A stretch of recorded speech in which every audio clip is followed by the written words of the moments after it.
আমি কখনো প্রেম করিনি। আজকালকার ক্যাজুয়াল রিলেশনশিপ আর ঝটপট প্রেমে পড়ার যুগে কথাটা শুনলে অনেকেই অবাক হয়।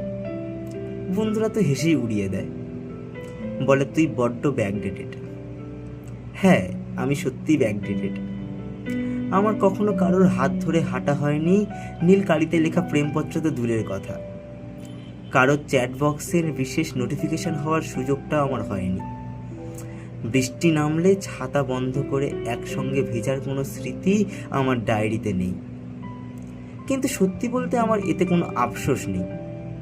কারোর রিপ্লাইয়ের জন্য ঘন্টার পর ঘন্টা ফোনের দিকে তাকিয়ে থাকার ছটফটানি আমায় ছুঁতে পারেনি।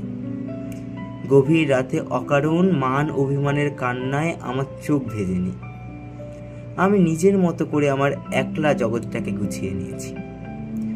মাঝে মাঝে অবশ্য একাকিত্বটা জেঁকে বসে, যখন চারপাশে এত এত জোড়া চোখ দেখি। তখন মনে হয় আমারও তো একজন থাকতে পারত, যে দিন শেষে আমার সমস্ত ক্লান্তির খোঁজ নিত। তবে আমার এই একরোখা মন আজও বিশ্বাস করে, ভুল সময়ে ভুল মানুষের হাত ধরার চেয়ে সঠিক মানুষের জন্য অপেক্ষা করা অনেক ভালো। কোথাও না কোথাও তো একজন আছে যে আমার এই একলা থাকার গল্পটাকে বুঝবে, যে আমার প্রথম এবং শেষ ভালোবাসা হয়ে আসবে।